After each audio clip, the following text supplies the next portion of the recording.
Again, Yakdushí, Hati Adi, thank you so much for being here. This is Culture and Place-Based Knowledge in Language Learning Spaces. We'll go ahead and introduce ourselves, and I'm going to let my chat go ahead and start.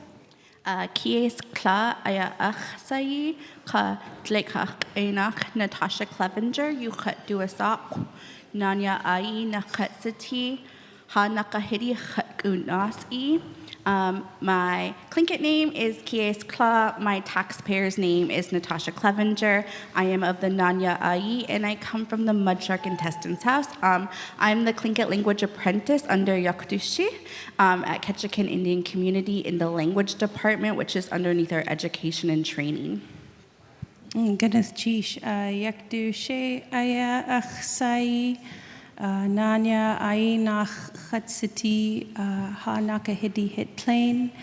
I am the Tlingit Language Heritage Facilitator for Ketchikan Indian Community, working with Kiyéis Tláa. I am from the Nanya Ai clan, and my family from the Big House. And just a little, we'll go ahead and get started with what we do. So what do we do down in Ketchikan? What do we not do? We try to do it all, if we can.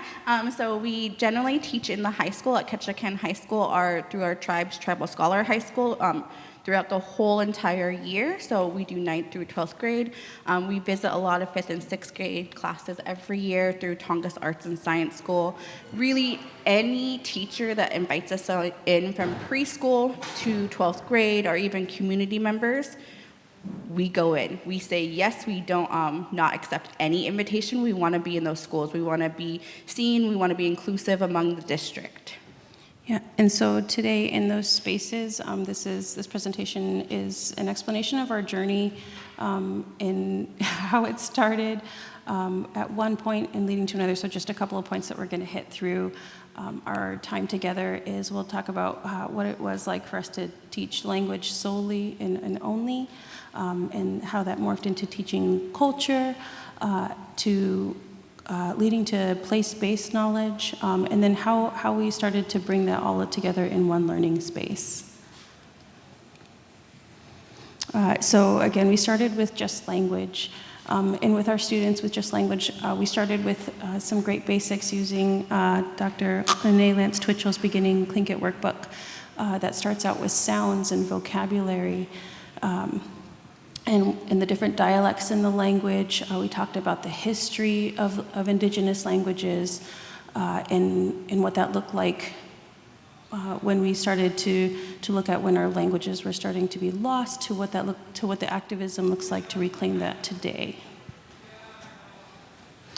And so when we started in our classrooms, we really wanted to be visual. I'm a really big visual learner. I need to see things, and so there's a really beautiful map of the Alaska languages that illustrates in color coding the languages within Alaska and what language families they belong to. And so we really wanted our students to see that, not just in the languages that exist in their community, but within the state of Alaska and how important they are.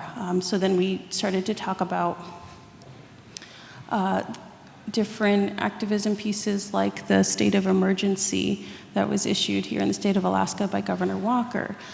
We talked about the Alaska Native Language Preservation and Advisory Council that produces a biennial report for the governor, just so that the students started to have this understanding of indigenous languages, what that looks like, what important role they have sitting in our classroom. I think, too, it's important to recognize that we do live in a very unique area. Ketchikan, we are very integrated with the Haida and Tsimshian, so we're not always going to get just Tlingit students. We're getting people of all nationalities in our area, really, and then we also had to acknowledge those interactions along with ours in history and within the language, because you do see them intermixed among families, including my own. So having that visual of the map and connecting it to maybe a Tlingit student who could see where their family migrated from and then see how they came up into the Tlingit territory. So that was very helpful as a visual. Absolutely, and I think even outside of our territory, I'm thinking we had students that are from the northern and interior parts of Alaska, and making sure to recognize that this is also also relevant to them, that their languages are also involved, that this space also includes them, although we teach just Tlingit language and culture, that their space, that their language is also belongs in our learning space as well. So then we started talking, again, still on the history of Indigenous languages. Well, why don't we have languages in our area, or why is a lot of the Indigenous languages as a whole losing their languages? What happened? There's no other way than saying that we created very raw dialogue with our students. We started addressing boarding school areas. We started pulling stories from our own families and local families that have been documented. And we really went into the nitty-gritty, deep stuff that, many families in our area might be having a difficult time addressing, because they can be very, very difficult, and they're not always so kind. But they're our history, they're a reason, and they're a factor in why we don't have the language in our area or within some of our families. Exactly, and I think this was where we also kind of, in making it applicable to them, recognizing that this wasn't that long ago. So for myself, my great-grandparent spoke the language. And to my knowledge, my grandparent, very limited. So just really making that, so for them, did your great-grandparent speak? And we would encourage them to find out if they could, in asking their families.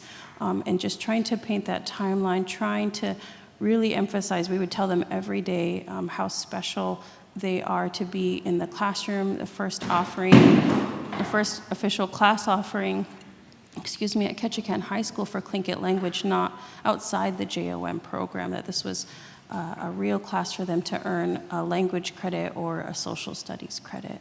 I think that was really big, because in our classroom, we're Tlingit aunties. We don't care who you are, if you're related to us or not, we're the aunties. So we go in the first year, guys, you guys are part of the first Tlingit language class offered in our school district in history outside of JOM. But when you look at the history of Ketchikan, JOM would facilitate Tlingit Haida and Tsimshian as well. So it was really intermixed.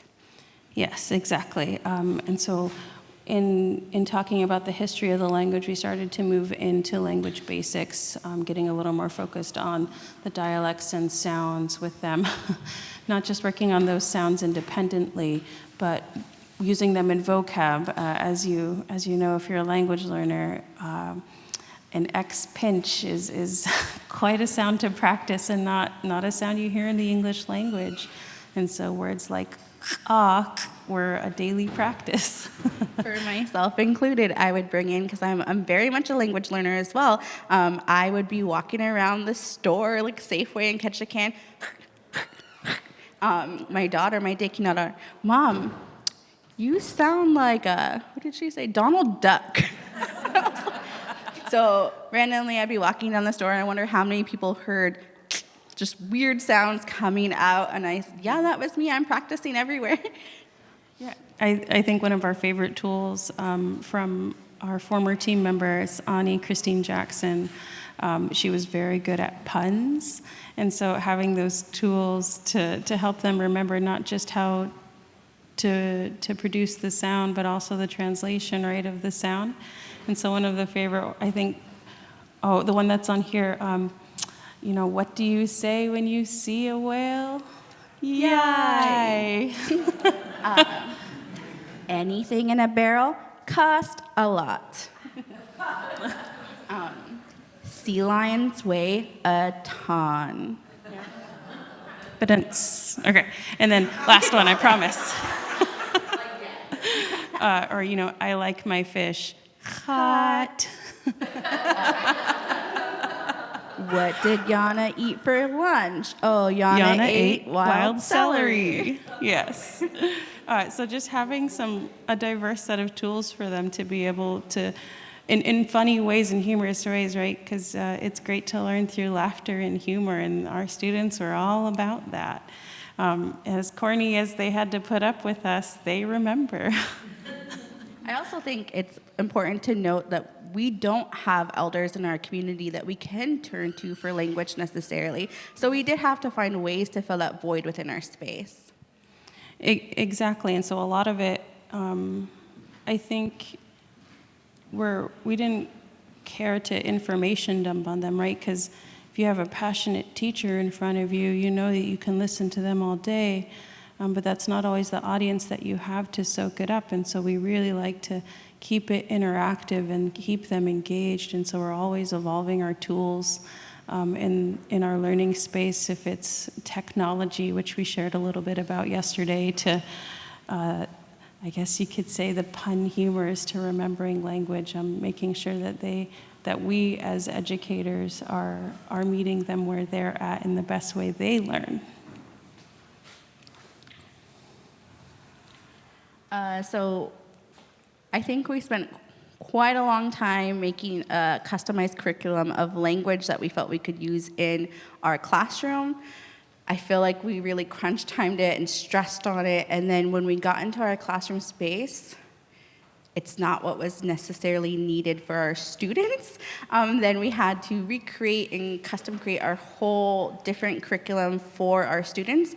Because as we started to teach the basics of self-introduction, we noticed that the things that we might necessarily know culturally, they didn't understand or grasp because it's not used in our area. So we had to start from basics in the very beginning. Yeah, and this was prompted from, from some of the vocab when we'd have ha nakahidi or kutia or kuk, or things that would make them question things that they've seen in their community. You know, oh, so what is the story behind the totem pole out in Saxman? Is Totem Bight a traditional village site? And so these questions really just started to add up, that Kiyéis, Tláa, and I were having this conversation, like, okay, where do we start with this?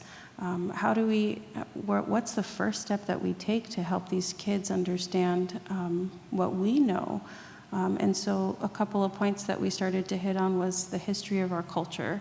We thought that was a great place to start in talking about the social structure, about Tlingit Tundatani, and then we would end that school year with a ku'ik, and so we'll go ahead and start explaining this part of that journey. Yeah, so this is really just the basic lowdown of our entire school year, guys, in 1 hour. Don't worry. So we went into the history of culture. We discussed timelines and events in the general area of Tlingit, and for the people, we talked about, as shortly as we could, migration stories and what that looked like for Tlingit people as a whole, and then always trying to front load the language as well. Yeah, so in discussing like the timeline of events, we would talk about what it would look like before we jumped in within the clan, we talked about the relationships and what the family structure looked like, right? Because relationships are very important in the Tlingit culture.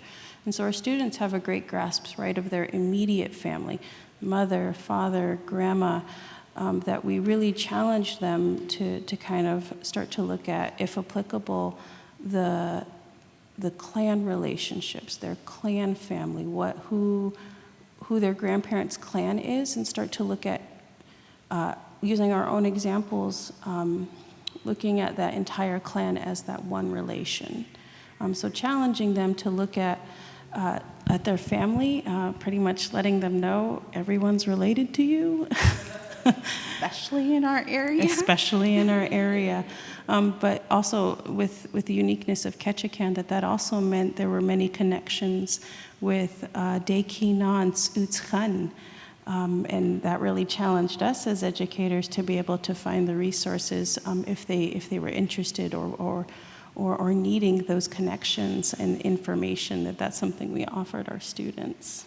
I think we also wanted to bring a lightheartedness to it because Yakdushí and me are clan sisters, and then we happen to marry Tsimshian men who are also of the same clan. So it brought a lot of different jokes into our space, and if anyone has met a Tsimshian from New Metlakatla, you would know that they have a very unique sense of humor.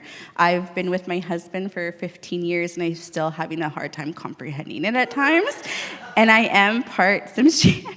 So just not being afraid to cross those boundaries outside of our own, but in a safe space. We also, it brought back to how we brought boarding schools. A lot of our students, they may not live with their parents, they live with aunties, they live with grandparents, and then also discussing the displacement of boarding schools and normalizing that these relationships are okay. And maybe why their family looks different. And then having to really hone into our school district. We pay a lot of attention on what's going on, and 20% of our students are homeless within our district.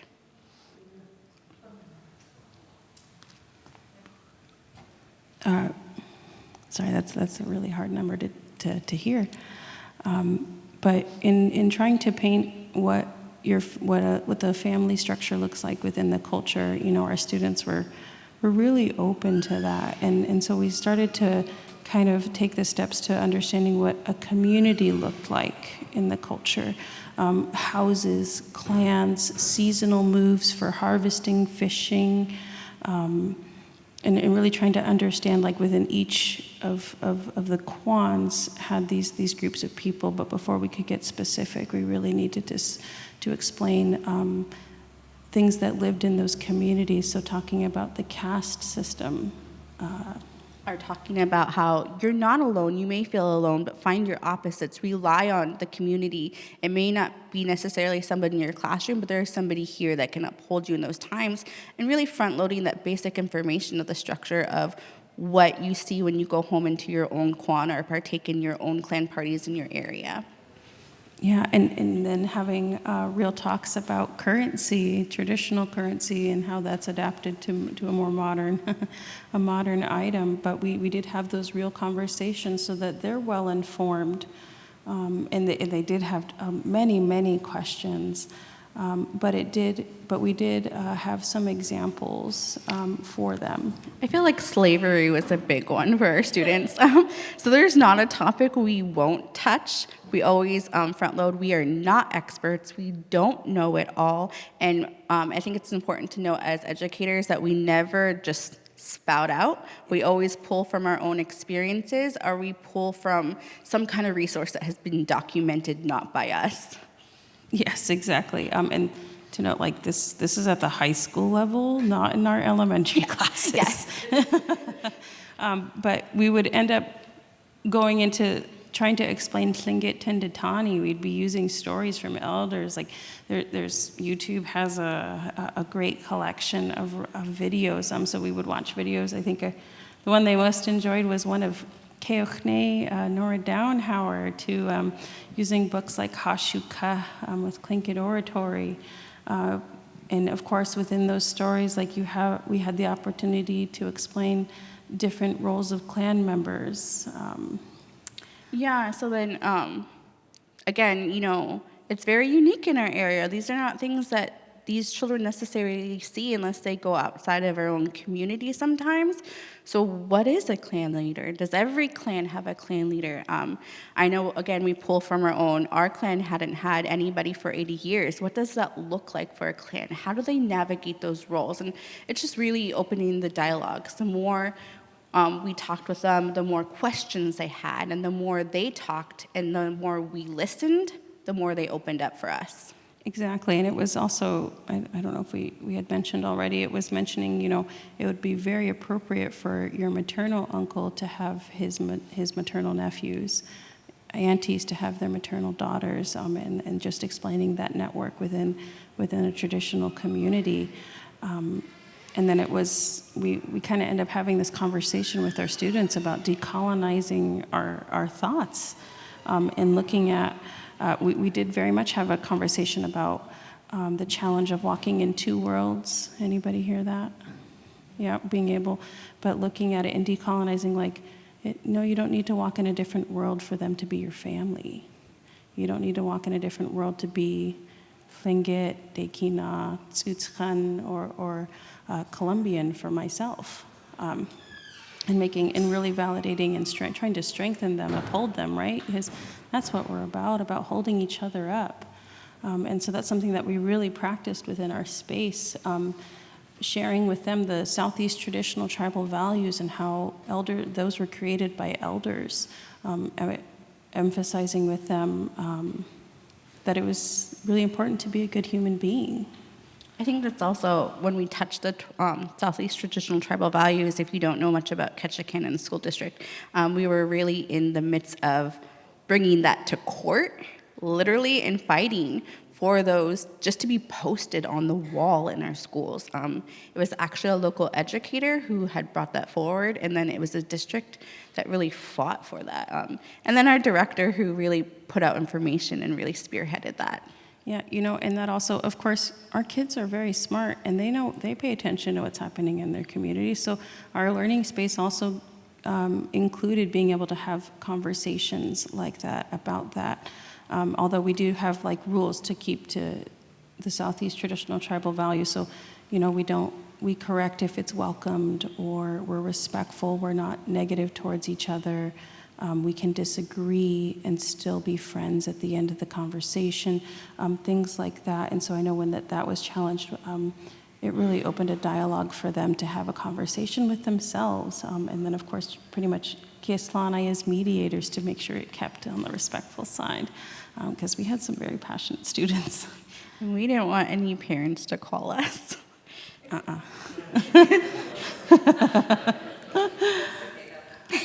Okay. So we gave you the general idea of what we started with. We started with the basic of our people in Alaska, and then to Tlingit, and then really down to our area. So then we went into the place-based knowledge. It's really great to talk about all those things, but how do we connect the kids to those stories that we had heard? Yes, they're great, and they have so much knowledge, and they love the funniness in some of them or the seriousness about some of them, but we didn't necessarily get that buy-in. Nothing clicked. Nothing connected them to that. It would be like any other classroom where you learn something wonderful, but it had nothing to do with them in their mind. So we went place-based. Yes, and I think hopefully I don't mention it too soon, but that also mentioned explaining the difference between crests and clans, or kwans and clans, that those definitions were often misused or misdefined. Misunderstood. So understanding that a kwan isn't speaking to one clan, that it is a territory with clans in them, which to our surprise, it was very common. It was not realizing that a kwan had many different clans in them. And so making sure that we laid that foundation work for them before we started to get place-based. Or again, having so many Tsimshian and Haidas in our area, they would understand one and then have a difficult time grasping another. So, sometimes in our area they get really generalized, but the more you learn about one, the less you really know about another.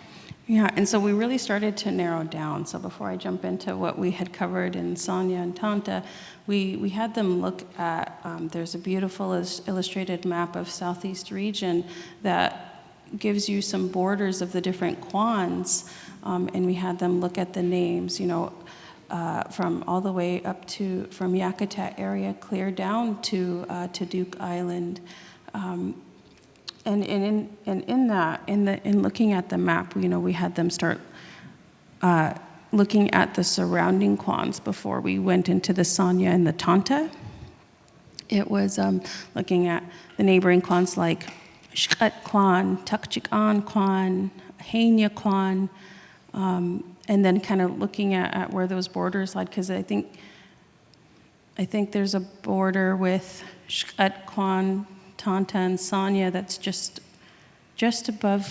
north of Kasan a little bit, and just trying to give them a visual in the lay of the land, I guess you could say, that we started to look at stories from elders of the area that shared some geographical points.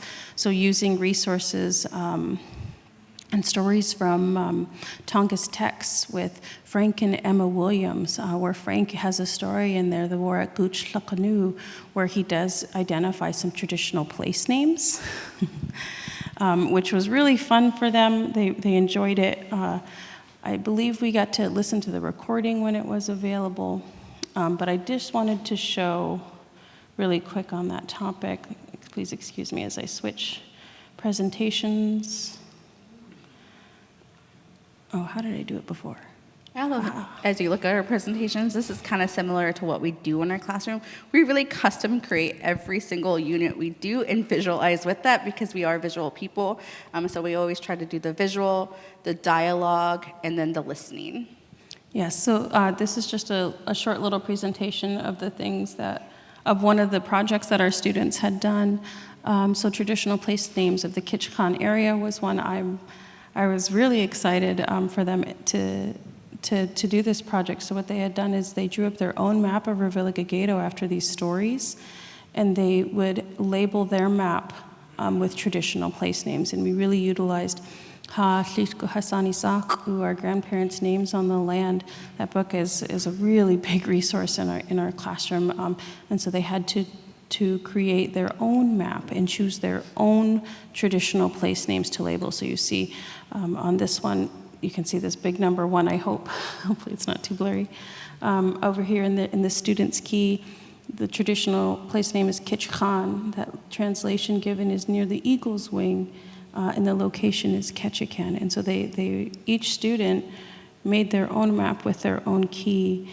And when we would read the stories that gave traditional place names, we had them pull out their maps, and they would track the story themselves, which was really big for them, because then we had so many students, of course, who had been to the other islands, Prince of Wales and Metlakatla. Oh, I've been there. Oh, I've been there. I know where that is. I know where that is. It's beautiful. Or I fished there. Oh, my uncle took me hunting there. And it would really spark a lot of interest and enthusiasm and excitement to share their stories on that land. Yeah, we started to really get that buy-in, so we're not just talking at them anymore. We're like, okay, this is clicking. This is happening now. Okay, this is the right way to go for us. Again, we always place-based. So the maps, and then for beginning Tlingit 1, again, we always listen to our community. And then we bring whatever we hear back into our classroom. So for the other class, I don't know if you guys know about tourism, but that happens a lot in Ketchikan, especially with One Road right now. We're seeing the issues, but we would see a lot of people come up and give tours to people coming to visit, and they weren't always necessarily from here. And then we would see some of our own people giving tours, and the information that they were sharing might not necessarily be accurate. So we would have students go, and for my project in my classroom, they would have to create their own tour as if they were given a tour with accurate information, and it could be whatever they wanted about a place name, a totem pole, anything really, as long as it was local to our area. Yeah, and just to know, I know we really wanted to be, Kiyéis, Tláa, and I wanted to be respectful as educators and making sure that we weren't sharing anything we're not supposed to, because we too need to model those traditional tribal values while teaching them. So we didn't find it appropriate to share knowledge that we might carry independently, and so we stuck to things that were published and available to the public. And that's something that we did explain to our students, because there is an etiquette, right, to our culture and the appropriate and inappropriate ways of sharing. And so when we moved to Henry Denny Jr.'s book, again, they followed the map, and that book is an amazing resource because it does share so many traditional place names. And I wish I had the maps of the students mapping that one, where it goes all the way around the island, and explaining some origins of traditional place names. But that when we would dive into those stories and look at those place names, we were connecting them also to the lineage, if it was so available in those resources. I think another fun one is when we went through Henry Denny. It really was the migration of our area for his clan, and then he would stop along the story and they would talk about how they created a place name. And one of them, he said, they turned around and it smelled like a baby. And the students are like, well, what did a baby smell like? And then we had to go back to the beginning of when we went through the social structure. We had a unit of the life cycle of Tlingits, and we love to throw in random tidbits that they might not hear anywhere else. So a baby smell, it was a traditional diaper smell of what a baby smelled like, and it would be a traditional diaper per what we read, was moss and small cedar bark. So imagine that smelling after a baby had gone to the bathroom. That is the smell of the area that they went to, and that's how they got the place name for that area. I think to mention, since with the elders that were mentioned and the clans, I think just something to note, we were able to help some of our students, if they were interested, understand their connections, if there was relations. So some students were able to say, "Oh, I think we're connected," and being able to help them to find that connection and fill in those gaps was really beautiful, because then we were able to share more accurate locations of the traditional sites, which kind of led into the history of Ketchikan, answering questions about the origin of Saxman, answering questions about the CCC project, because so many students didn't realize that Saxman is not a traditional village site. I am one of those students. I know not until I was probably in my teenage years that I understood the true origin of Saxman. I thought it was a traditional village site.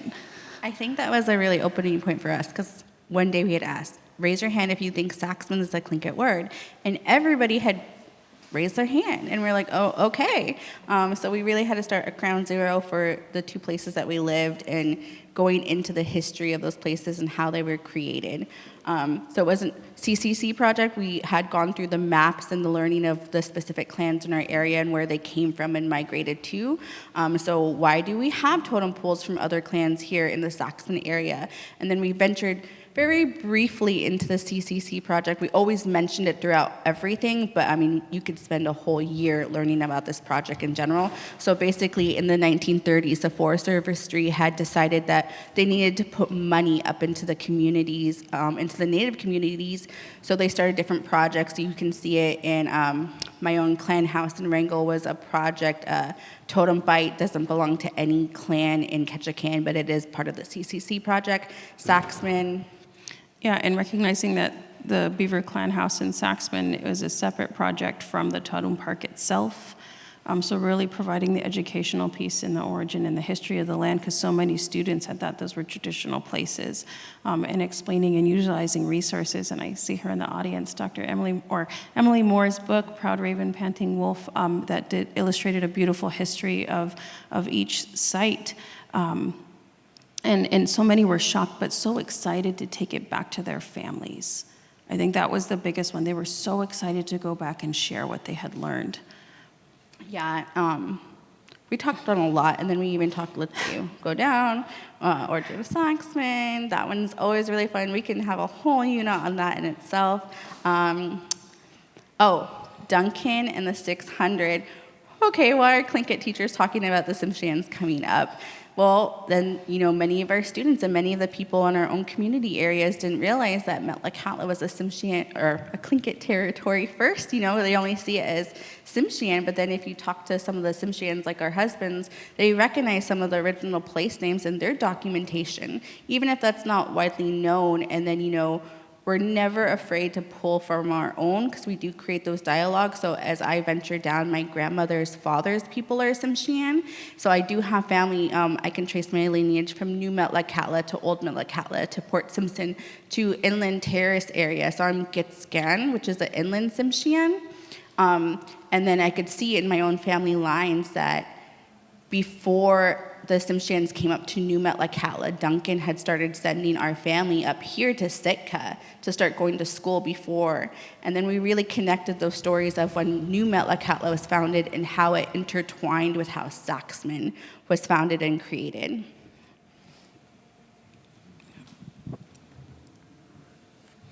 Okay, so once we kind of started to get this history of the land, and talking about the Kwans, about the founding, if available, we started to dive into the clans that occupy those territories. So in Tsanikan, you have Nechadi, Kiksadi, and Tequedi. And then in Tanta, you have Tequedi, Dakloedi, and Ganachadi. And I want to say we even went into the basics of their primary crests, And so giving them a little context of when you're in those territories and you see that crest, you can start to, make that connection of like, oh, I wonder if they're such a clan wearing that crest in this territory. That was important because I know many students weren't able to make that connection. They didn't know that. There was excitement in sharing a crest if one had the same crest to carry, but not recognize or being able to understand that could be two different clans and understanding. But however, there is the connection, right? You still strengthen each other, but being able to differentiate. Starting to differentiate the different clans that existed in that territory. So as you see here, there's Tequedi, Intanta, and Sanya. So like if you do happen to see the crest there, being able to, oh, I wonder, and just start to build that idea when you're in a territory, being familiar with the clans living in that territory. And then in our community, again, we always listen to what's going on in the community. You'd see so many different entities, committees, schools, really starting to do those land acknowledgements.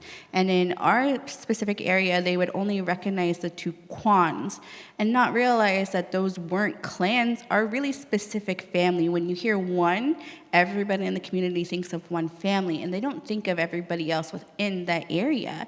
So then when we started bringing things into the community or into our classes, we wanted to front load that, they are different clans, they're different people, they have different stories, and really acknowledge all of them because you couldn't have the Kwan without each one of those. Yes, exactly. And then even in the community, recognize that you could be from different houses. So we 99.9% of the time use our own identities and experiences. So Kiyéis, Tláa, and I are of the same clan, but however, our family's from different houses.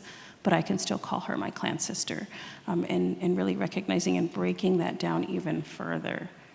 And I think it's the same for our Tsimshian husbands. They come from the same clan, the same area, but different houses. Yes. All right, so teaching culture and language simultaneously. Again, like we said, we came in, we were ready to throw the vocab and the sounds and really just go language-driven. We were gung-ho, and then that didn't happen at all. So then we had to adapt, and we really learned that there is so much beauty in doing both simultaneously, and it's not as scary because, in the beginning we said, no, we can't touch on culture. It's not our place. We're not going to do this. We're going to ruffle too many feathers. But we had to. These kids needed to know those basics to comprehend some of the language that we were teaching. Yeah, so it was, how do we do that? We're back at it again, okay, round 3, we're at step 1. Okay, so we started with some language basics, we kept that going through the year, and then we had a couple days in the week that we focused on culture, looking at our anthropological papers and different resources. We're like, okay, we need a project. We need something that connects these things together. We need something for them so that they can see both things existing, because we saw ourselves kind of almost separating the two, because it's so easy to focus on one. And again, Kiyéis, Tláa, and I having to, for us, it's easy to see both. We're always mindful that they're both. But how do we help our students see that? What kind of project can we do with them to help them see the existence of both? And how do we create a learning space to give focus and respect to the both? So here is what we did.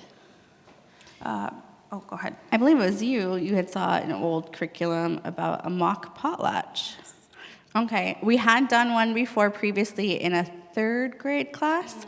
It was a very, very big learning experience for us because we didn't want to talk about other people's clans. Not every student in the class was Indigenous, so we did a mock-up in 3rd grade, and we put them in the clans, but we didn't use anything from the Tlingit system.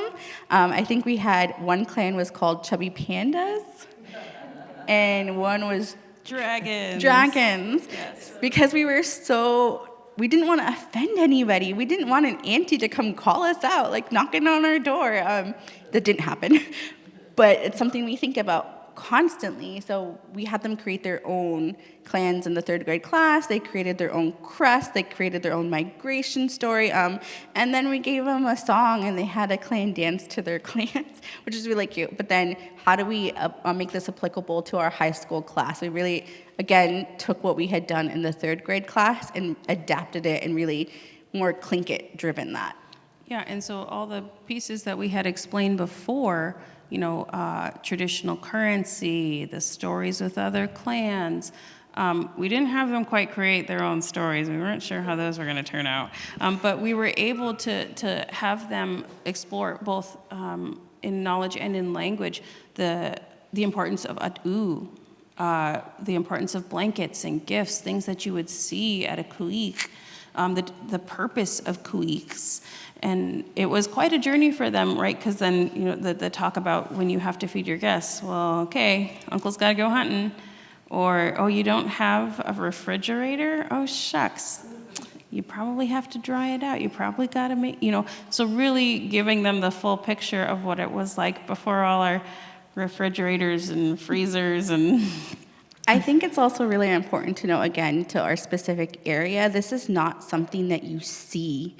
You don't see this where we live, so we had to take from our own. I mean, we do have parties down there, absolutely, but they're different, which is absolutely okay, but you could see that a lot of our clan parties were more family-driven, which again goes to the where people got confused between families and clans and the differences of that, and then versus inside a party setting, it would be more dance group based versus clan. So then we really had to really drive in the differences of what they're used to and versus what we were sharing.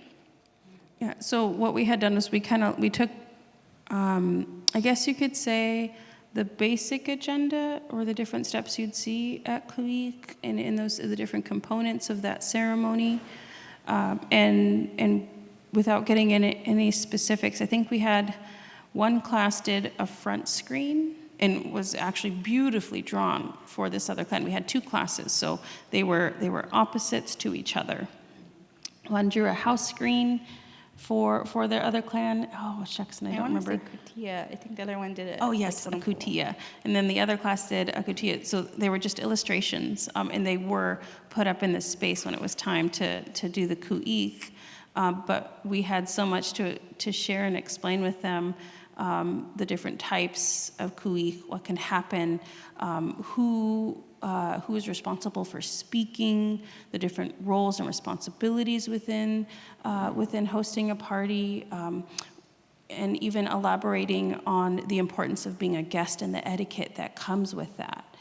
And so we really went in depth with our students in the roles and responsibilities of an akani, who's inviting, who can invite, and really just starting to break it down into those bite-sized pieces for them. And so they within their clan decided, who was going to fill what role and responsibility, who was going to handle which piece. So they really had to work together, right? So now we're hoping to see all these things about learning about this, the responsibilities and the sense of community that clans had with each other. I think it was a beautiful process to witness. I want to say there was no feuding. There was so much laughter from those guys. They really worked well together. They weren't afraid to be sassy. No. They're like, you can't do that at a party. Right? So then we were constantly reminded, okay, when it's the real deal, you can't do that. Yes, Auntie. And then, we did hand out the roles. We handed out who would be the clan leader, who might be an uncle, who was the harvester, caretakers of at'u. Again, we don't really have clan objects down in our area, so they didn't see the difference. So then I would bring in one of my beautifully carved hats that is not an at'u. So I would explain this is a very taboo thing. This is masterless. Like, I hope one day it's going to be for real, but right now it's not, and we would have to go into those things. And it was really nice because we were planning for our own party at the time, so we would share the things that we were doing and talking about within our own clan, even down to where you can sit. So again, we always take from our own, and you can't sit with your opposites at our parties, and that was a difficult concept for our students to see because that's not what happens in our area. I feel like it was even difficult for our husbands at times. What do you mean I can't sit next to you? Mm-hmm. No, you're over there. So really breaking down those things, but also making it an inclusive space to talk about those things and be open to their questions so they could understand better. Yeah, I think we even had them make their own. They had to make gifts for each other. And when we do the gift making, we'd often have like a different educational piece, right? So how is an adu made? What is adu? Or we would look at different videos from Sharing Our Knowledge conference available. So we were always ongoing in making sure, without talking too much because we're so good at it, making sure that they had other avenues of being educated. And so when they started to get the food part down, the roles and responsibilities, we had a class that made their own story, and they were ready to act out their own story. One that wanted to use a song, like they even assigned ushers for when their guests arrived. Like they were planning. It was a full deal. It was a full package. I think that's, in every class, right, you always have the trickster one, and some of them were so uncomfortable just to walk somebody. I mean, we had a small class just to walk them and sit them down because they weren't used to that. And then you'd have some of them, there was one student in the specific area, and I really hope one day that the clan uses him as a Nakani because throughout the entire year, he had questions after questions. He grasped the concepts. And then he even shared things that we didn't even touch about. So some of the things he wanted to share, we brought in and created units for. Mm-hmm. Mm-hmm. Oh, and we invited our director and the principal of the school that we were teaching in. We always invite the principal and administrators because, again, we're not paid through the school district. We don't work underneath them. We're put in by the tribe. And that was a lot of work within our director to get us in those schools and open up that space for us. Yeah, and so when it came time, as many of you might know, when it comes time, like, oh man, are we ready? Do we have this? You got the checklist 1, checklist 2, checklist plan, backup plan A, B, C. These students were feeling ready because not only did they have to, of course, act these things out and be both. So sorry, I guess we didn't explain. So we did have them.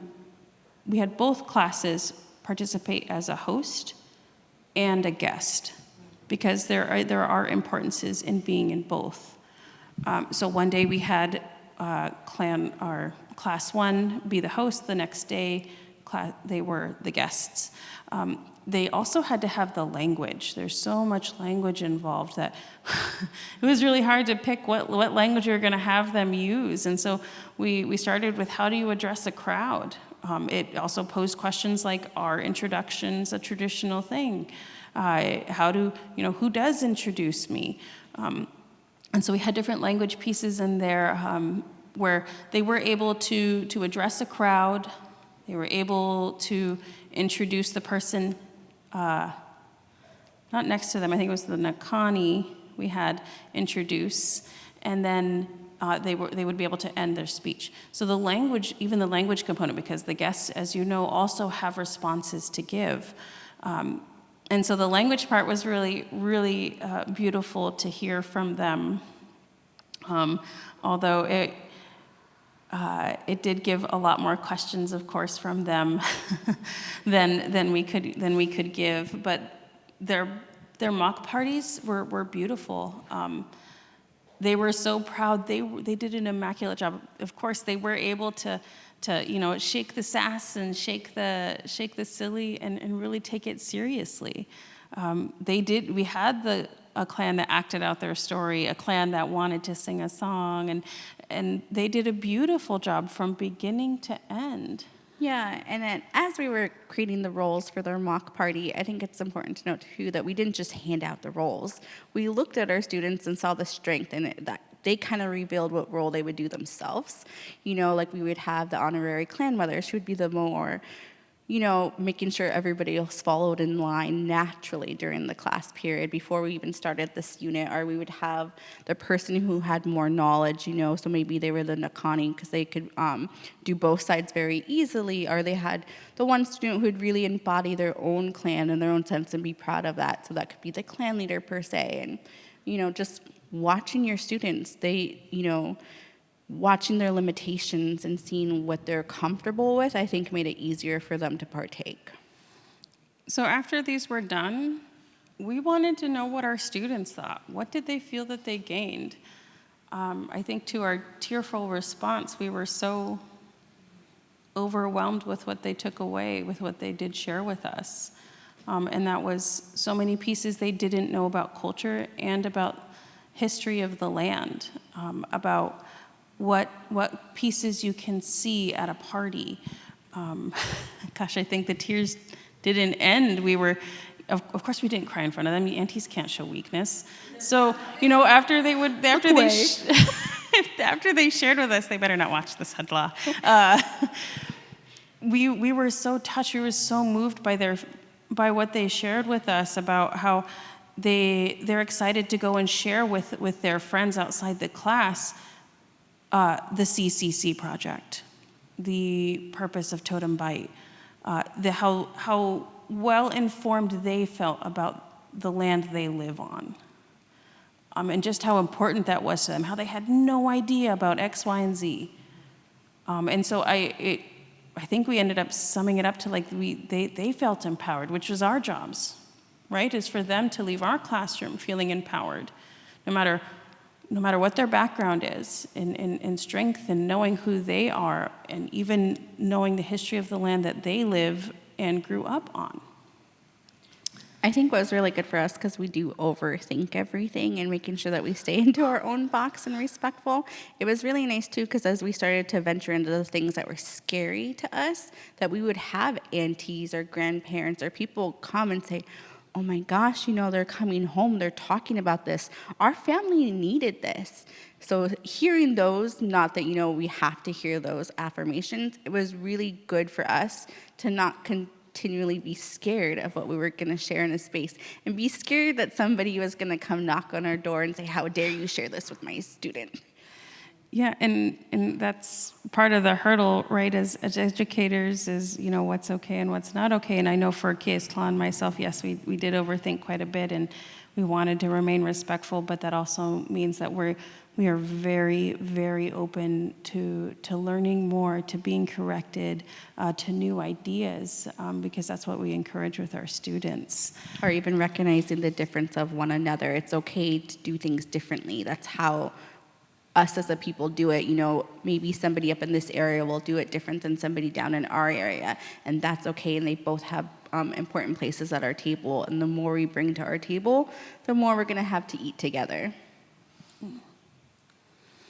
And so this was just the beautiful your journey of finding the value in Tlingit language and culture that need to exist in the same learning space. We found so much value in that, and we received such great feedback from our students and from our director that we really wanted to share this journey with you all. And so Yakdushí, again, we're so open to learning more, to being corrected. We encourage that. We're all about the what is it, criticism and collaborating. Yes, that's a big one. So Yakdushí, that is the end of our presentation, but we would like to open it up for questions if there are any.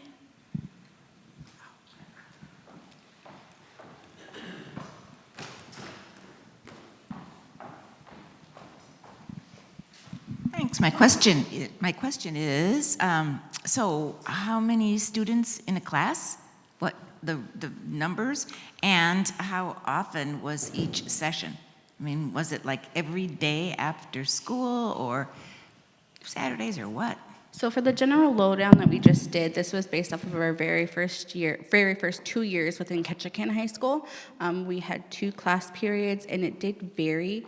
Like we started off with maybe 15, but in the first couple of weeks, students, because of their schedules would change, I would say we probably had at least a solid 15 throughout that class period, and classes were generally about an hour.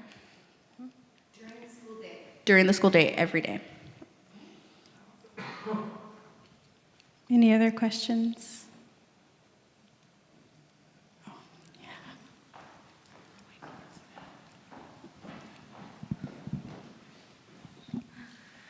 I just wanted to say Gunalchish to you for all of your amazing work. I've been hearing across Southeast Alaska, especially up in Juneau, this young generation is doing so much amazing work in Ketchikan. And I also just want to plug what you had said about Ketchikan being such a unique area in southern Southeast with the overlap of Tsimshian Haida and Tlingit. And I'd love to plug a future Sharing Our Knowledge conference in Ketchikan. I think it'd be amazing to bring this back there. I know speaking with Richard Jackson, who's Tontakwan Tekwedi, he said very early on there was a Sharing Our Knowledge conference in Ketchikan, but I don't believe there's been one since. And it'd be awesome to go to the totem parks, maybe a Sunday boat trip over to Metlakatla. Just want to plug that. I think it'd be amazing. But just wanted to commend you both for all of your amazing work. Ganashish, I think we really acknowledge you in our space for your work as well. Yeah, we're like fellow Ketchikanites. Yes, and wrote a beautiful book. Yes, it has been. I think the last SOK conference in Ketchikan area was in 1996, which was like 28 years ago. But there's no videos available for that. No, there was no recordings of that one, but there are pictures. Yes. My name's Harriet Baicedo Bilil, and my daughter Rachel Marino works on the Princess Cruises. And a couple of weeks ago, we planned a trip, and we went down from Anchorage to Whittier through the tunnel, and then on to the boat, and then on down to Juneau, and then Ketchikan. Went out to Saxman, and I got to see Nathan Jackson actually working on a totem pole inside the shed there, and he recognized me right away because William Jackson, his nephew, was our dance leader in Anchorage for 15 years when we started a dance group up there. And I was thinking that I didn't know I was related to Margaret Gross DeWitt until she let me know. And I remember in Wrangell growing up, her mother would be singing away in Tlingit, and all of the kids said they could speak it, and I thought, wow, that was great, you know. But they danced, and then they showed us the shame totem pole, and my daughter Rachel was telling me that they built that one for William Seward, yeah, and then they were showing the tourists all the different totem poles and everything.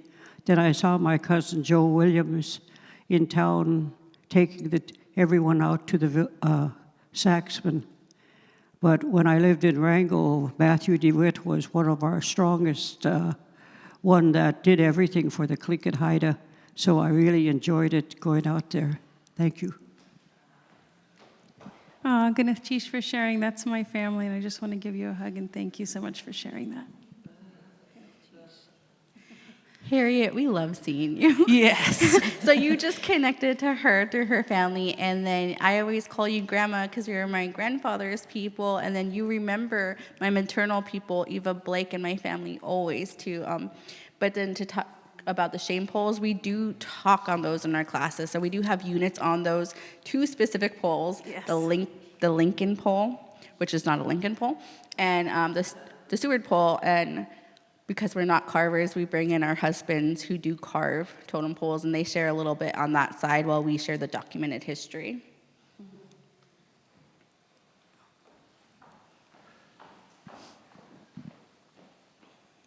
Thank you. Hi, My name is Frida. How many years have you been in the Ketchikan School District? We do a 2-year rotation, but the languages have been in there for 6 years. So Kiyéis, the tribe we work for, has a rotation of the languages through the high school. So 2 years of Haida language, 2 years of Tsimshian language, and then Tlingit goes in. So it's just on that rotation with the high school. It's an agreement between the tribe and the school district. Great.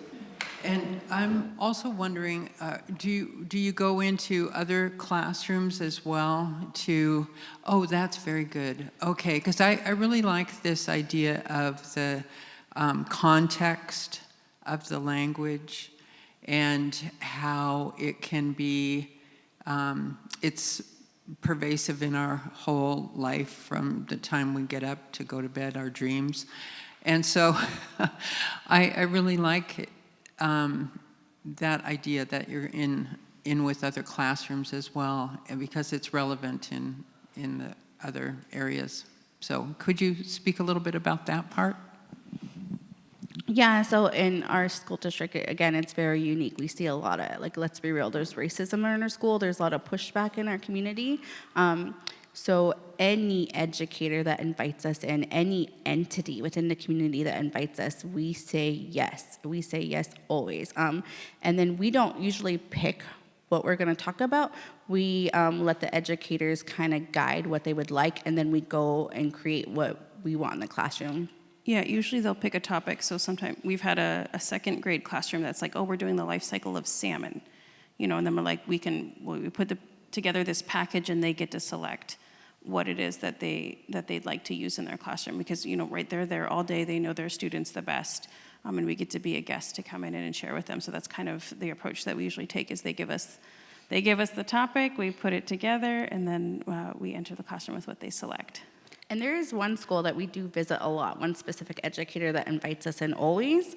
So every year we kind of do one unit in the fall, but this year they had invited us to do something year-round, and of course we accepted. So we will be in elementary school year-round now.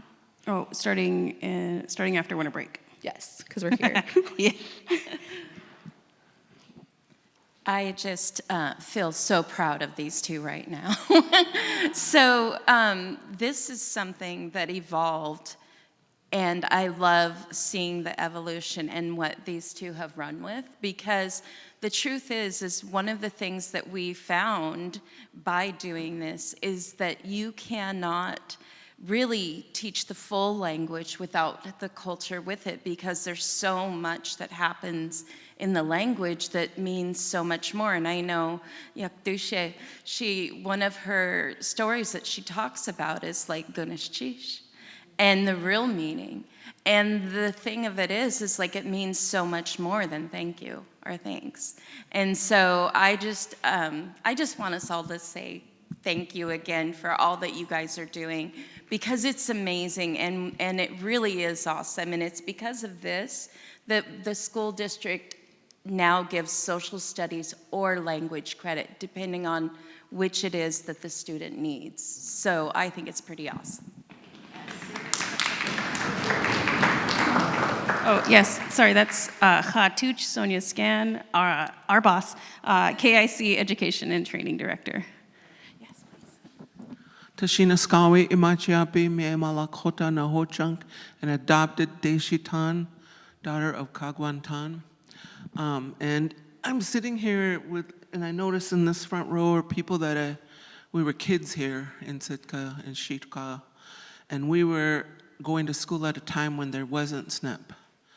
And the only things we could learn was how we lived our lives and what our parents taught us. And I always say I could hear Tlingit, but I can't speak it, because I heard my dad and his buddies always talking and laughing and That's mostly what I remember is the laughter, joking around. And we'd go out fishing and they'd raft up and we'd be laying in the bow trying to sleep, but we hear them laughing and, And that's what I miss. That's what I miss the most. And coming here, my expectations are always gone. The home we know, the Sitka we grew up with is gone, right? Everything's changed. So in saying that, I come here looking for conversation, and I see a lot of adopted, like me, here. And so I'm sure people have the same questions I do, because there's so much we want to know, but we're trying to be respectful, right? So first of all, if you would just go sit by her for a second, I would like all of us to just thank our ancestors. And we all know how to ground, right? To send our energy down and reach down into the roots of all these trees who saw all the history, and send our energy down to all our ancestors that lay on this earth, under this earth, and bring it back up into our hearts, to our minds, and to our hands. And everybody just send energy, thankful, healing, loving energy. Is everyone doing it? We're not gonna cry. Because you're the reason they went through everything and survived all the suffering. I mean, people have no idea, we do, of the suffering that they went through to survive, just to live, just to not be killed. And here you are in your beautiful selves with your octopus blanket bags, and you're the answer to that suffering, when they were feeling like there was no justice, when they were feeling like there's no hope, you're what they prayed for, that you're what they fought for. So first I want to acknowledge that, and I know we all want to acknowledge that, especially us elders here. It's hard to say that, because we're still young. But we're kind of what's left. We're what's left, and so a lot of what we're learning from you is things we didn't get to learn, and how you're doing it. And so the conversation is really important. I know you did a presentation, but I also want to know how you think. Because in Lakota way, and in many traditional ways, you are the ancestors returned. You were the ones that died here unjustly, and you decided to come back. So that's kind of how I see it as well. You have what we call the molecular memory. That's the way I interpret it from our Lakota language, that we remember our ancestors are in our veins, they're in our blood, they're right with us, and they walk with us always, and you're them, right? So I want to ask you what it is like to have to compartmentalize. And I'm thinking of, we're all missing our brother Chuck Miller, who is an essential foundation for our community here, and we just lost him, so we're all grieving. And it's real obvious he's not here, with a lot of what's going on. But we would have these conversations because he was 100% committed to teaching. He taught in every meeting I ever saw him in, even his jokes, everything, he was teaching. And one of the things we talked about, because it bothers me, I hear people in Lakota where I come from, everyone's speaking Lakota, there's language, but it sounds nothing like how it originally was spoken, and kind of the same when I say I could hear it, I hear people and it doesn't sound anything like it did, because we've added our essence into it, right? So Chuck and I we'd talk about certain things, and we'd say, well, how do we do that? Do you remember? And he goes, I don't know, but at least we're doing it, and you talked about that invisible thick wall that's like, are we going to offend anybody? Is someone going to scold us? And having that fear of that colonized mentality, because these things are so sacred, but I don't think our people previous, I always remember Yedi Kuka one time on Zoom, she's pointed this out, and we were alive on this land for this many years. And colonization and the white man has been here this many years, and we had all that beauty and all that no fear for that many years, and so that's the part that we need to bring back. That's the part we need to remember, because yes, we want to respect everything, and that's why you're so respectful about it and very careful about it.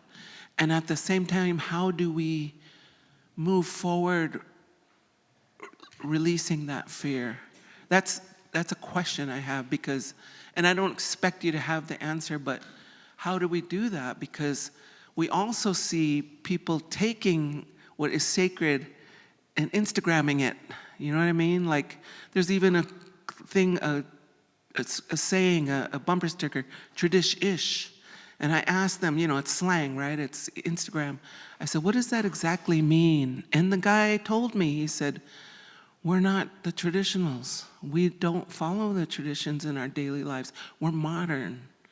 So we'll take the parts that are easy, and he admitted it, and we'll use that. We got the bling, we got the this, and it made sense to me, because when people wear certain emblems, our people didn't just paint them on for no reason, right? Every symbol means something, has a spirit, has a soul, has a connection. And now you look on Instagram or the Emmys tonight, there's natives gonna be on the Emmys, but everything is mixed, every kind of native culture, you know, so you mix the Plains Indians with the Shell Indians with the coastal Indians, you know, and it's all mixed together and it's all one, right? It's just indigenous, right? How far do we go with that? Or how far do we hold on? You know, so I'm dying soon, you know, I'm not gonna be here that long. And this is what's coming. And it makes me kind of sad, because for our generation, we had to learn the specifics. And we had to earn the specific knowledge.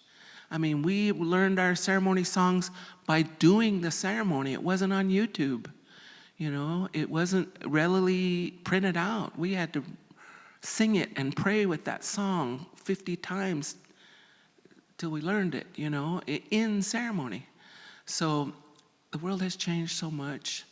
How do you navigate all those things that and it's a conversation, like I said, it's not a question and answer, but that's... I could go all day. Yeah, I know. Exactly. And I think we'd like to hear that, right? I mean, just what you're thinking because of all the things that I just said, so... Go ahead, Chish. I feel like that one could be talked about forever, yes. I do think it's also great to note that while what we do in our space may sound really wonderful, that's not what's embodied in our community always. Sometimes we meet people who are very complacent in the knowledge they hold. So we just stick to our students. And how do we do it? We just, like we said, we're only going to do language. We're going to stay in this, and then completely realize that's not realistic, and it just couldn't happen that way. So we don't know how we do or why we do it. We just try it and see what works, and then real trial and error. Yeah, and I think it's us being, I think, I like the word educator, but we call ourselves aunties in the classroom. So being an auntie, right, like that's a really big responsibility, auntie and uncle, and you need to meet that niece or nephew where they're at, what they're ready for, what they're willing to listen to. And while I'm not everybody's auntie, I still am that human being to another human being. And I think it's, okay, how far can we take this conversation? What's the comfort zone, right? It's constantly evaluating those safe categories of conversation. You know, can we have the real talk about slavery? Or are we gonna, or are we in the safe zone of, man, that clan can throw down? So I think we're constantly assessing who we're talking to, who we're sharing with, what their comfort zone is, because we don't want to force anyone to have a conversation. We don't want to force anyone to learn these things or be interested in these things. But man, we're here to share these things. We're simply just carriers of the knowledge, is how I think we are constantly in conversation about that we are simply vessels to share. That is our job as aunties. And it's something I know we practice with our children as well. And making sure we take those experiences, holding our children to those same etiquette expectations, and making sure that we're practicing what we preach, if that's a good way to explain it, so that we're not someone different when we leave our classroom. I think it's important to note, I feel like I say that a lot. It's important to note, though, that today we knew this might be heavy for us, so we came in with octopus bags, and these bags were made by opposites of us.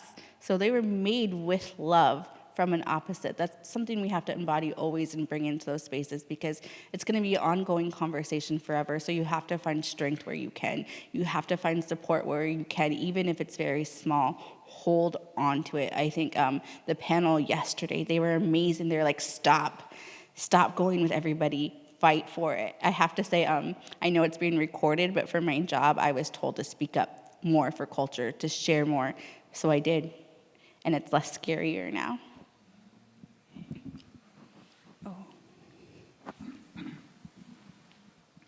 Kiyéis, I appreciate your perspective, and it got me thinking about a lot of issues, because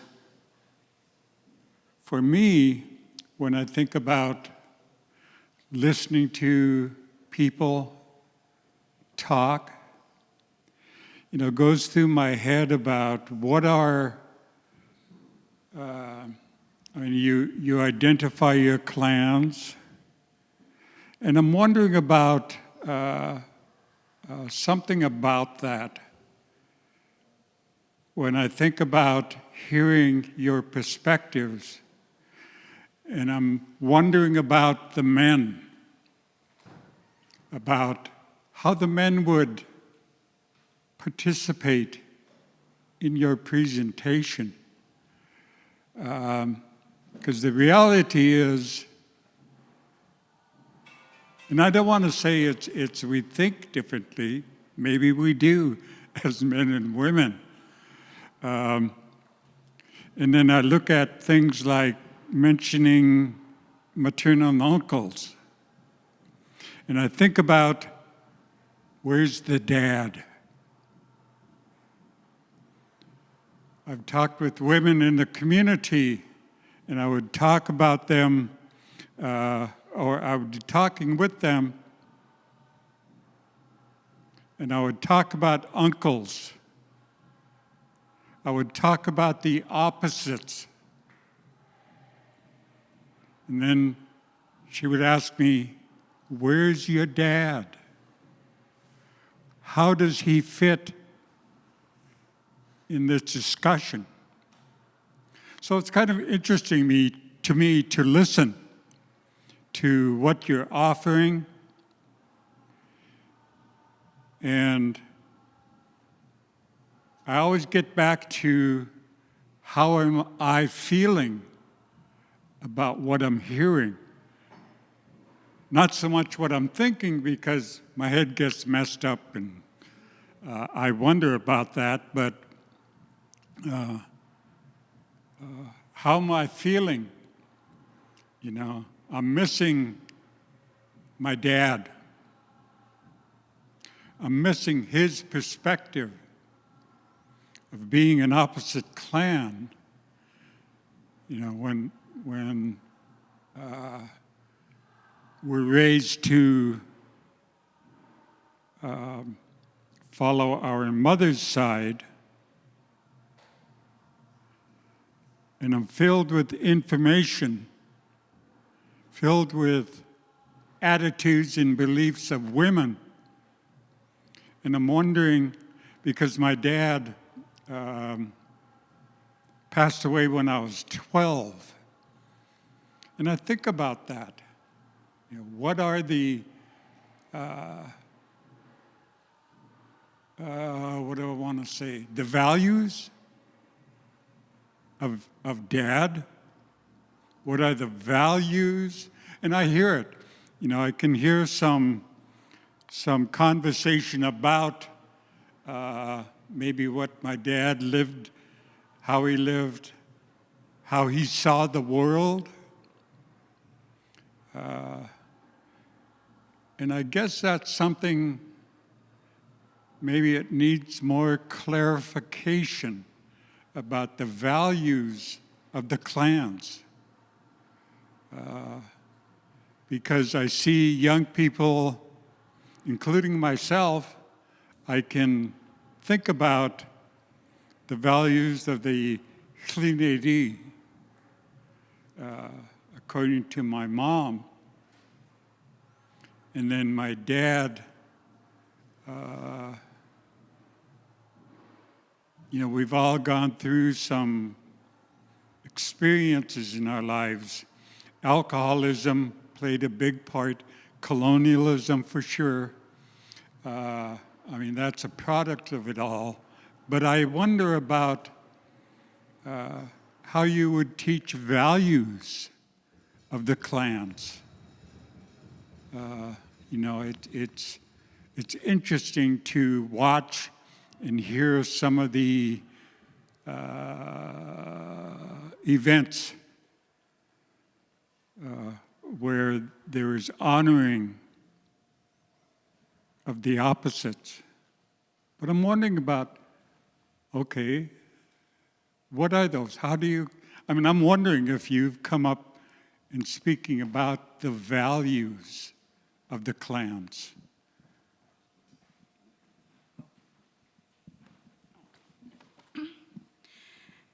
I don't think we've done a specific unit on that, but we do try to touch on things like that.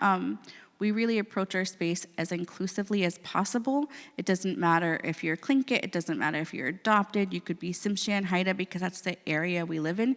There is a place for you at our table, and you need to be included, because the more of us that are in it, the more strength we have to do it together. We can't really touch on the uncle male side, but most of the spaces we're invited into, our husbands are invited separately. So we have Tsimshian uncles in those same communities coming in and embodying their side and their uncle traditions. My husband is a veteran and a carver. Her husband is a carver. They're formline artists, and they go in, and again, they're very Tsimshianized, as we say it. They're very humorous, but they do fill a void. We do have a void in our community for those uncle roles, for those male role models. It's needed. Yeah, and I know our husbands take the uncle role very seriously, just as much as we as aunties. While we don't get to always be in the same space to teach, they do carry those values as well as uncles, and being good human beings and being good educators, being members and productive members of the community, right? Encouraging them to keep going whatever it is they choose to do. So formline is what they go in and share along with the Tsimshian language. But I know that is a really big need in our community. And that's not something that we have in our classroom specifically, but we know has started in our community and just with our husbands that we know of that are able to visit the classrooms. They have been to our classroom a couple times to share on formline and carving, but Yakdushí, that is a need that we see in our community, and we try our best. We look forward to partaking in future conversations to come up with solutions for that. Yes, please. Yes, please.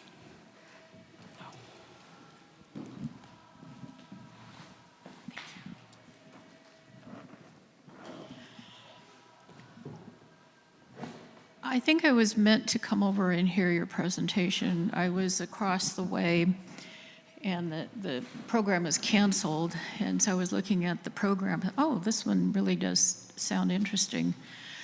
My name is Linda Blankenship, and I lived in Ketchikan for 24 years, taught at Kiyéis, 15 years in the Alaska Studies program.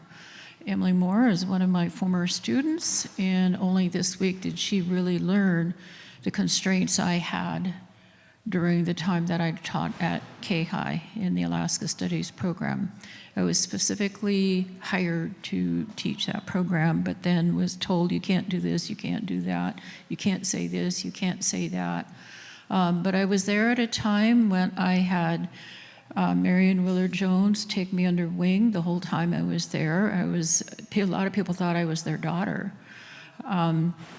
But I had the Kogos, I had Emma Williams, I had the Shields and the Williams families from Mountain Saxman.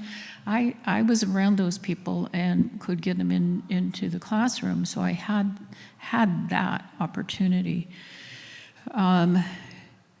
It was hard to try and live with what the school district was demanding at that time. And it is nowhere near what you ladies have been able to do. When Lakota was speaking, it was very emotional for her and for me on a different level of having been in painful moments as a teacher. And I remember the students one day asked me, "Can you smile more?" And it was like, if they only knew, I'm here. That's all I can feel right now. At least I'm here. So I really appreciated that moment when I had to make a decision. Now where'd I go? That other class was canceled, and to come in. And what I noticed during your whole presentation, you ladies smiled the whole time. The whole time you were up there, you were smiling away, and I felt that. You have a passion, you have compassion, you have support from KIC. You have that. It's not maybe everybody in the school district, but you have people who are willing to say, "Come to my classroom. What do you have to offer? I want you." And that's a whole different story than what has gone on in the past in that school district. I had, in the 15 years I was at the high school, we went through 5 principals. I don't even know how many superintendents and how many weird school board members. Yeah, I'm not kidding. Emily knows. I shared with her just this week because I figured, oh my gosh, she's adulting now. So I guess she can handle this, I think, but it's been very emotional for me this week to all of a sudden be confronted with, because I left Ketchikan in 2002 or 2, and was able to come back home and be the residential principal at Managum High School, where I felt safer, that the skill set that I had was needed and wanted, and it was validated, but not in Ketchikan. So to see you two ladies do this presentation and smile, you don't know how that feels to some of us. Like Lakota was saying, there are people behind you that, we've earned our tiger stripes, to still be here and keep moving, and we want to support you, and Lakota with her saying, let's get grounded and send you that energy. Even if we can't be there physically, we are there spiritually and mentally saying, keep going, this does get better. So I leave you with that, is that keep going. I love the smiles. It says a lot.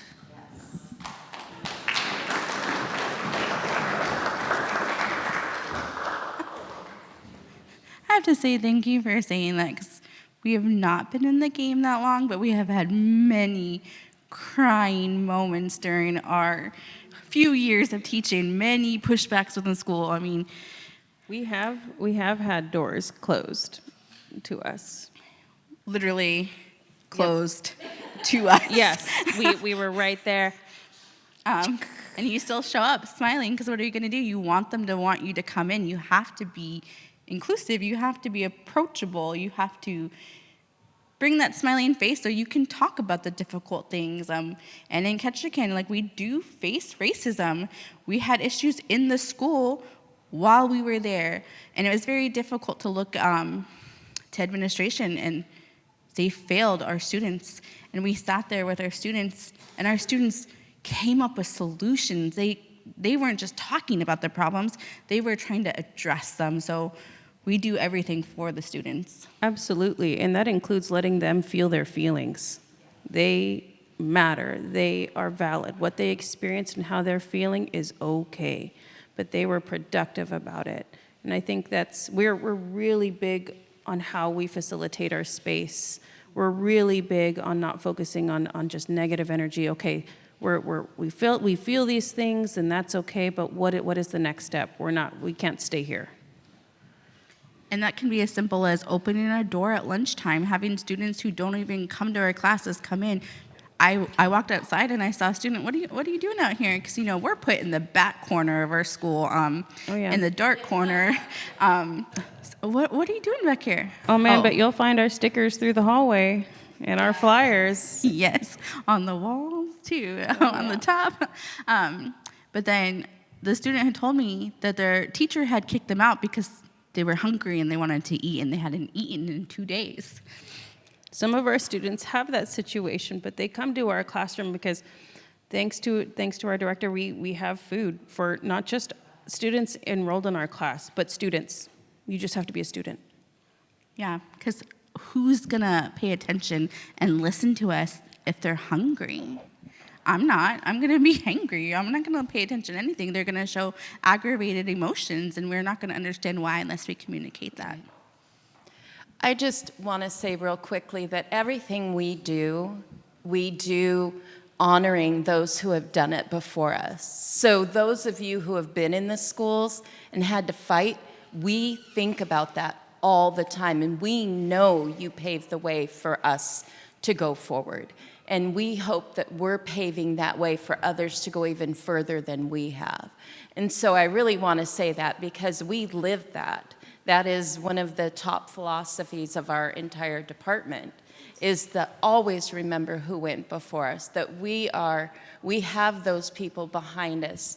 I always say I do everything for my grandmother who couldn't do those things. And so that's one of the things that these people embody. And when they talk about their husbands embody that. They came into our tribal scholars and painted our walls over Christmas break all day on New Year's Day. All day they painted these amazing portraits all over our walls just for the kids. Nearly and till anything midnight. that's for the kids, they'll do. All right. Oh.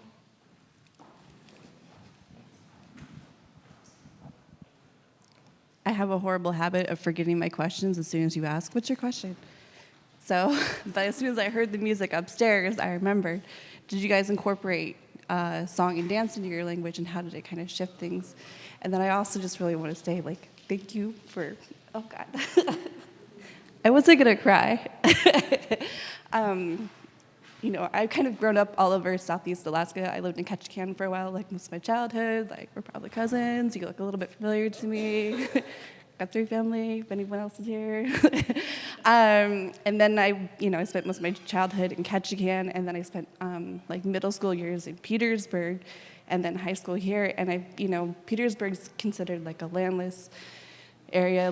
There was a village in Wrangell and in Kiyéis, and it was just a fish camp. And so it's kind of this melting pot of culture, and you would think it would just be this cool, let's take a little bit of what everybody knows, what you guys do, but it's not. We fight amongst each other so much, and it can be so hard to do anything to get through ceremony properly. And so I really, really, really appreciate just the fact that you guys had a space for everyone, that there's all clans, all moieties, Haidus, MCN, it's all there, and everyone has a voice, and I really, really appreciate that, because it's hard in other places, and I just hope that spreads, because kindness can be contagious. And so thank you for sharing your light.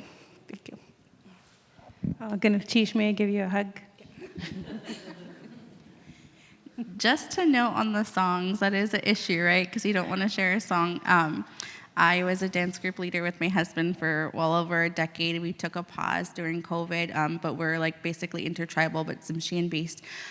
We have our husbands are composers, our brothers can composer. If you are an educator and you need a song that does not have words, we will share that with you for you to have in your own space, because we understand that's a difficult thing to navigate.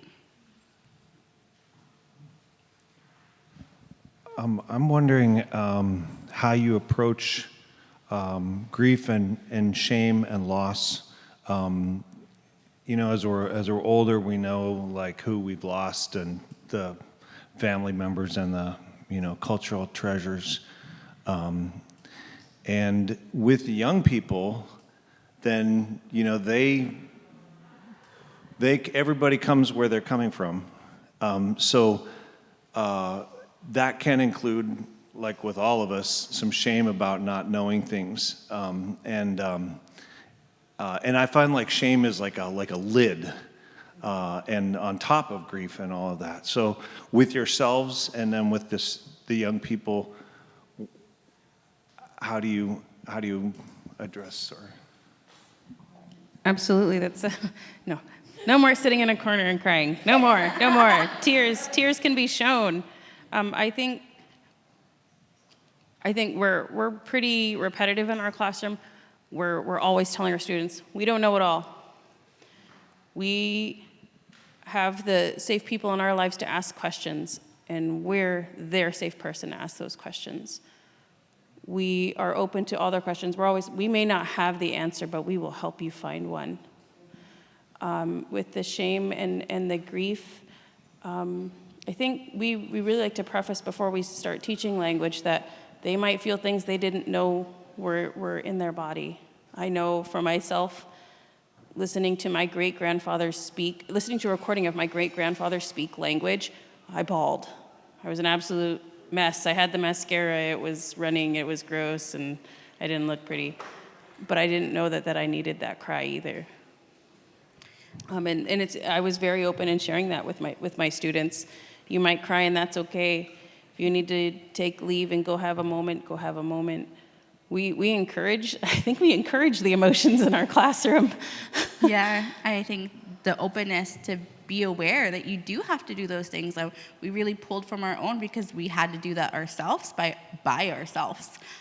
So I am fairly young, I like to think, but I am raised by my grandparents because of the boarding school era, who my grandparents were raised by their grandparents because of the same thing.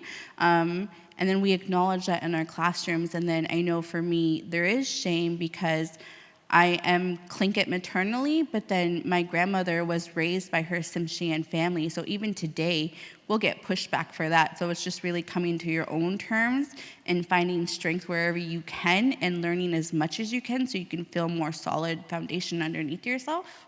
Yeah, I think being open with our students with our own journeys has really, kind of like showing a little skin in the game, right? Like, you're not the only one doing it. Like, here, let me share my story. We're very open with that. We're very, I haven't fully healed from this, but here's what's happened. And just showing, like, we're not aunties that know it all. We're also in a process of healing ourselves. And just being human with them, being honest with them, has really shown a lot of benefit in the classroom. I don't know if we went past our time, guys. Yes, I so apologize to the next presenter. I think I was supposed to moderate and end it. Whoops. But Gynnath Chish Hati Di Gynnath Chish Tlain so much for being here and sharing space with us. We were so happy to share with you all. Gynnath Chish.